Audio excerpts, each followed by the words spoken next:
خديجة هي واحد البنت اللي تربت في واحد العائلة على قد الحال، عائلة اللي متوسطة واللي ما عندهمش وما خاصهمش، عائلة اللي رب الأسرة فيها خدام مياوم، يعني نهار خدام ونهار ما خدامش، مرة راه يبريكولي في القبص، مرة راه يبريكولي في الصباغة، مرة راه يبني، مرة راه يضرب المرطوب، كل مرة شنو تيدير. المهم أنه تيقدر يوفر لقمة عيش حلال لبناته. كان عنده 4 ديال البنات بما فيهم خديجة. 3 البنات كانوا صغار من خديجة، وكل وحدة فيهم كملت القراية ديالها رغم الظروف ورغم الصعوبات، كملوا ومشاو للجامعة وخداو الشواهد ديالهم وبداو حتى حياتهم الأسرية. قدروا أنهم يتزوجوا بولاد الناس اللي ميسورين بحكم أنهم كانوا بنات اللي زوينات ومربيات والأب والأم ديالهم يعني السمعة ديالهم طيبة، فهما تزوجوا برجال اللي ميسورين واللي لاباس عليهم. هنا كلكم غادي تقولوا خديجة شنو الدور ديالها في هاد الدار هذه؟ خديجة مسكينة كانت هي الكبيرة، فكانت مكلفة بأي حاجة خاصة، يعني خاصة لخواتها من حتى لزاد، تصبن تعجن طيب دير كل شيء. والمصيبة الكحلة هي أنها ما قراتش، وهذا هو اللي كان العائق أمامها. خوتها صغار منها تزوجوا وبقات هي بلا زواج، وصلت للعمر ديال 26 سنة، وهنا غادي يجي يخطبها واحد الصباغ كان قريب لباها، صاحب باها، تيعرفوا انسان اللي مزيان، انسان اللي خدام بدراعو، اللي اكيد يعني تيجيبها من فم السبع، تيصلي متدين، العائله ديالو الله يعمر لهم الدار. هنا ما كانش عندها خيار واحد اخر، رغم انها رافضه تزوج به، يعني على حسب المهنه ديالو الصباغ، هي بغات شي موظف ولا شي واحد يكون عنده شي مركز، لكن يعني المستوى الدراسي ديالها ما غاديش يمكنها انها تزوج بهذا النوع ديال الرجال، فقبلات ورتخات للامر الواقع.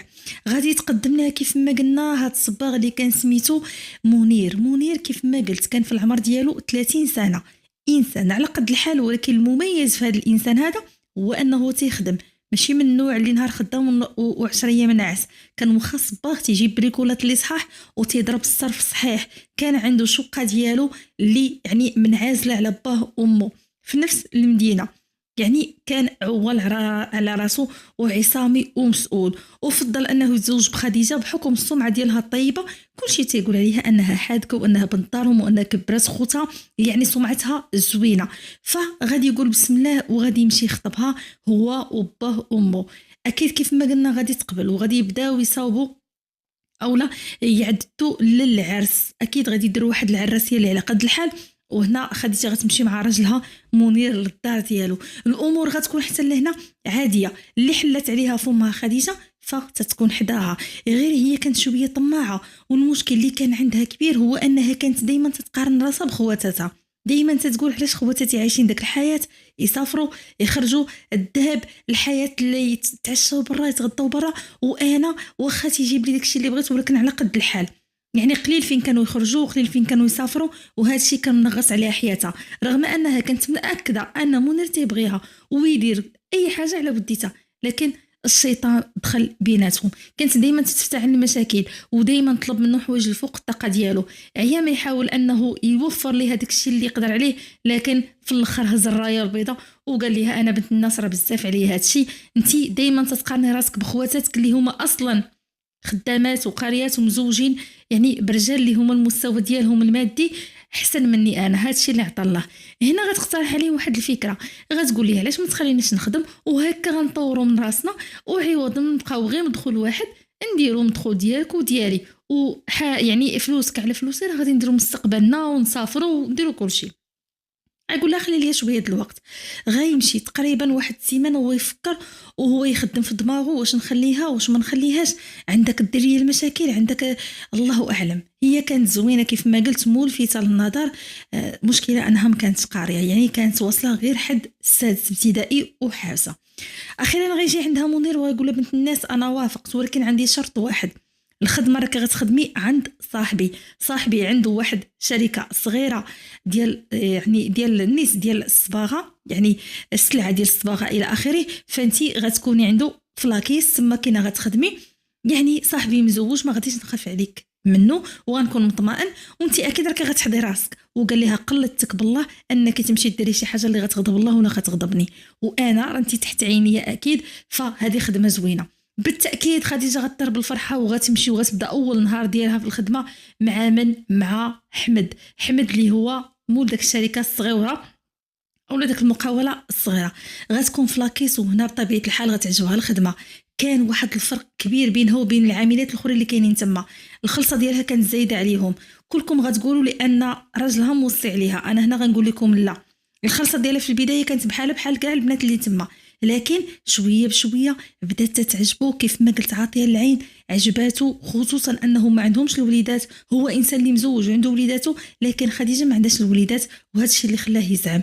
قال هادي مرت صاحبي فغادي نستغلها، ما غتتابعني باش نتزوج بها ما حتى شي حاجه. بالتاكيد غتكون الامور واضحه لكم وضوح الشمس. غادي يطلع عليها الصالير ديالها وغادي يبدا يتواعد هو وبيها وغادي يخرجوا لطريق الحرام. هنا خديجه ما غاديش تتقي الله وما ترجعش الذاكره اللور وغتقول راجلي كان موصيني، فغتبدا تسافر وغتبدا تعيش الحياه ديالها بالطول وبالعرض هي وراجلها، وهو مسكين في دار غفلوم. قال السيده خدمات وتتعاوني، لكن ما كانش عارف انها راه خدامه في شي حاجه اللي الله سبحانه وتعالى ما غاديش يرضى عليها فيها. بقات الامور هكا.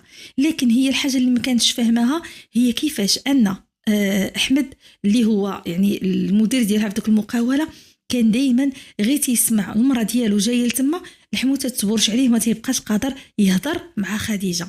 علاش؟ بقات تتبحث غتلقى ان المراه ديالو هي اللي كانت من مورا هذاك المشروع اللي دارو، يعني كانت لاباس عليها وعاوناته ومدت ليه يد المساعده وعطاتو فلوس صحيحه باش دار داك المقاوله ومقاولات واحد اخرين. فبالتاكيد كان تيخاف تشك في شي حاجه وتجري عليه وتاخذ ليه الدراري. كان غير تيسمع السميه ديالها تيبدا يقفقف.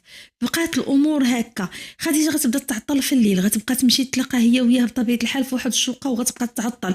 هادشي غيلفت الانتباه ديال راجلها اللي غيقول لها انت علاش تتعطلي. غتقول ليه انا وليت اليد اليمين ديال صاحبك، يعني حتى نمشي معاه هكا كانت شي مقابله مع شي حد ولا راه انا تنمشي معاه وتنبقى خدامه حتى نص الليل. هادشي اللي كاين ما غيتيقش فيها وغيبدا يراقبها. وهنا غادي يعرف انها تتخون فعلا، فغادي يواجهها بالحقيقه وغادي يقول لها شوفي غتحبسي الخدمه، غتبقى تغاوت هي وياه، ولكن في الاخير غترضخ الامر الواقع وغتجلس في الدار وما غتبقاش خدامه. غتزير واخا كان جمع الفلوس ولكن ما غاديش يعجبها الحال وغتبقى مزيره. علاقتها بالمدير ديالها السابق غادي تحبس، ولكن هنا غدير حوايج وحده اخرى. غتفكر في واحد الخطه جهنميه.